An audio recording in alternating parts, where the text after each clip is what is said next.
"She must make her choice in a month," replied Young, rising from his seat. "In exactly 1 month she must give her answer," was one of the most dramatic lines of Etude in Crimson. Writer Arthur Conan Doyle told the story of the unfortunate Lucy Ferrier and her father, who were once sheltered by the Mormons.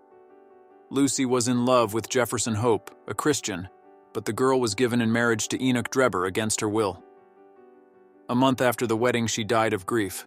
The story was literary, of course, but the head of the Mormon settlement, Brigham Young, by whose will Lucy's life was ruined, was a real person. He had a knack for making women incredibly happy and incredibly unhappy, and only one of them dared to defy him. Brigham Young was born in 1801 year in a large farming family. His life did not begin easily. At 16, he left home and interrupted random part-time jobs, changing many professions.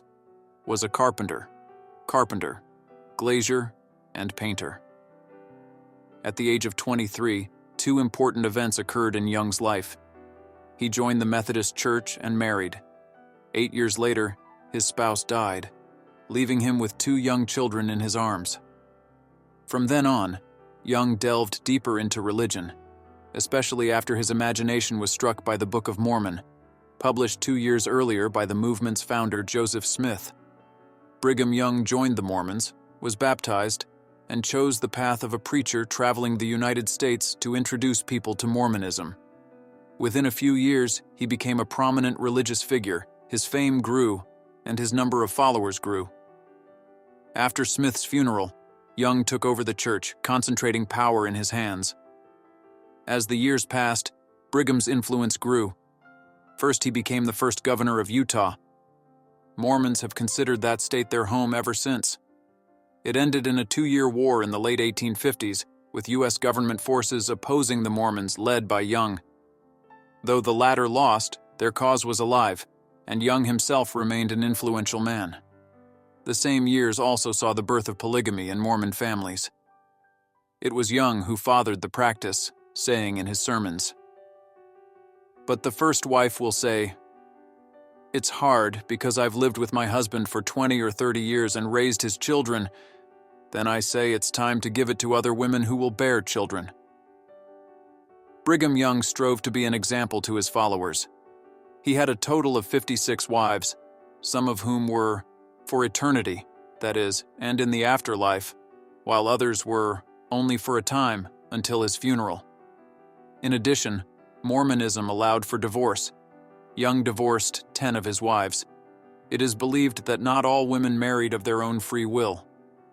The only one who dared to protest was Brigham Young's wife, number 19. Her name was Eliza, and she had grown up before the preacher's eyes, the girl's family being among the followers of Mormonism. He was a prophet. She was the daughter of a carriage maker by his first wife. He was nearly 70 years old, she only 22, and the case was as follows. In the year 1863, Brigham Young married once again.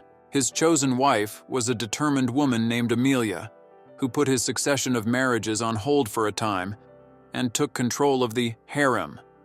That same year, 17-year-old Eliza was given in marriage to a Mormon named John D., who was a little older than she was. Family happiness did not last long. The newlyweds often quarreled. D. threatened to take new wives, and then began to raise his hand on Eliza. Having witnessed an unpleasant family scene, Eliza's father took his daughter and grandchildren home. The divorce was finalized by Brigham Young, and soon he approached her after the sermon, walked her out, and asked for her hand in marriage from her parents. They may not have minded, but Eliza was horrified. "Belonging to a man older than my father, I shrink in disgust when I think of him as my husband, who is already the husband of many wives, the father of numerous offspring." For 2 years, Eliza rejected her suitor, until an unfortunate business deal left her older brother in debt to Young. The family was unable to repay the amount, and Eliza's parents insisted. In early April 1868, Eliza married the preacher and settled with him and his wives. The new life was hard on her. The meager food, the economy of little things, and the necessity of maintaining good relations with other women. In addition to the fear and resentment that grew in my heart toward my husband, she wrote, I began to lose faith in the religion he represented. After 5 years of marriage, Eliza ran away and sued for divorce on the grounds of abuse. From her spouse, she demanded the enormous sum of $200,000. The case was picked up by the newspapers. There was an uproar. Young's reputation was in jeopardy. The litigation delayed the divorce for 2 years. Meanwhile, Eliza had no money to live on. However, this was not a problem. The woman was offered a lecture tour of the country with stories about Mormon life. She accepted. Elise quickly became a sensation. She was even invited to a meeting with the president, who a few weeks later approved a law to end polygamy. With the money earned during the tour, Eliza was able to provide a decent life for her mother, who had been excommunicated and abandoned by her husband, as well as her 2 sons.